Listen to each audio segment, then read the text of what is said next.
नमस्कार, मातृशक्ति दिव्य ध्यान व साधना केंद्र में आप सभी का स्वागत है।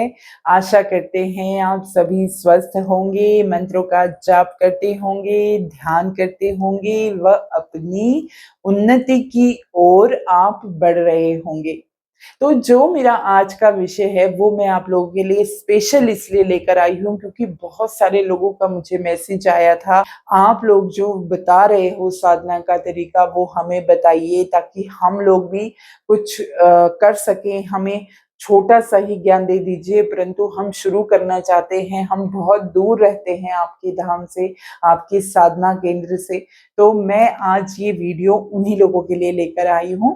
तो आशा करती हूँ कि आप लोग इस ज्ञान को जो मैं आपको देना चाहती हूँ, उस ज्ञान को आप अवश्य सुनिए और अपने जीवन में उतारिए भी, क्योंकि ज्ञान से ही आप बड़े होते हो, आपकी बुद्धि बड़ी होती है, आपकी चेतन मन का विकास होता है।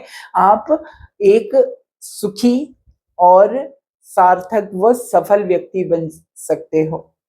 तो चलिए शुरू करते हैं हम आज की विधि।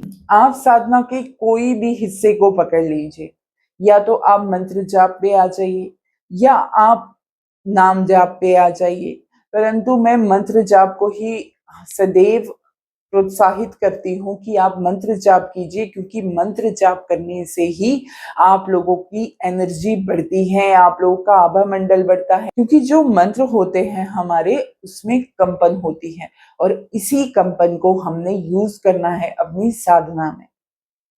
तो सर्वप्रथम आप क्या करोगे कि जब भी आप आसन पर बैठते हो तो ओम का उच्चारण जरूर करें। उस ओम की ध्वनि से आप स्थिर हो सको। और यदि किसी के पास समय है, केवल आप साधनाएं ही कर रहे हो, तो आपको पहले लम, जो हमारे मूलाधार का मंत्र है, फिर स्वादिष्ठान का वम, आपको वो करना है। फिर आपको रम, फिर आपको यम,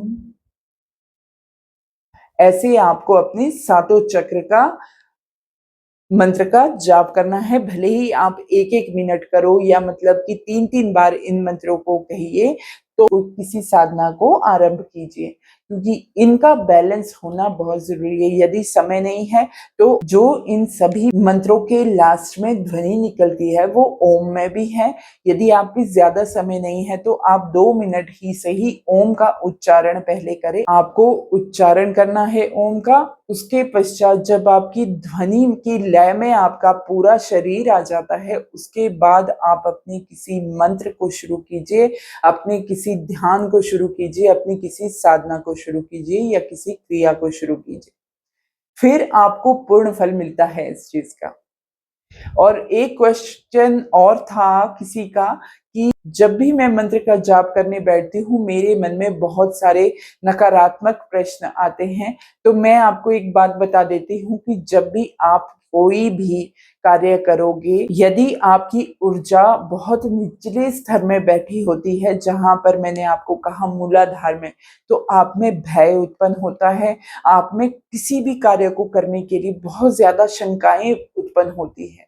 तभी मैं आपको कहती हूँ कि मंत्रों से पहले अपनी पंच तत्वों को और अपनी 5 चक्रों पे, 6 को भी छोड़िए, आप 7 को भी छोड़िए, अपने 5 तत्वों पे ध्यान दीजिए। और यदि वो भी नहीं होता तो मूलाधार जो गणेश जी का स्थान है, तो हमारी किसी भी साधना में, पूजा में, सनातन ज्ञान में कहीं पर भी जाओगे, सर्वप्रथम गणेश की पूजा कही गई है। उसका अर्थ है कि आपको सर्वप्रथम मूलाधार का जो आधार है हमारा, उसको स्ट्रॉन्ग बनाना है।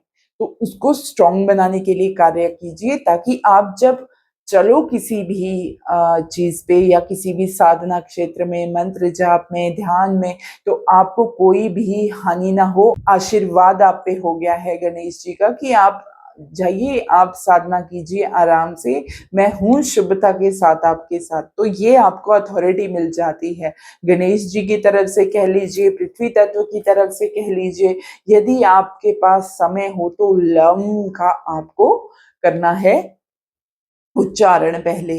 और यदि आपके पास समय नहीं है, आपको लम नहीं कर सकते हो या आपके मन में कोई भी संशय है तो अपने मूलाधार चक्र में विजुअलाइजेशन कीजिए कि गणपति जी को आप रिद्धि सिद्धि के साथ वहां बिठा रहे हो, उनके पूरे परिवार के साथ आप मूलाधार में उन्हें स्थान दे रहे हो। जो भी आपका 4 पंखुड़ियों वाला कमल रहता है उसमें आप गणेश जी को विराजित कर रहे हो और उनसे प्रार्थना कीजिए कि मैं ये साधना कर रहा हूँ गणपति, मेरे ऊपर आप आशीर्वाद रखिए, अपना हाथ रखिए, अपना साथ दीजिए मुझे कि मैं इस साधना को, इस आराधना को पूर्ण कर पाऊं और अपने इष्ट की कृपा को प्राप्त कर पाऊं।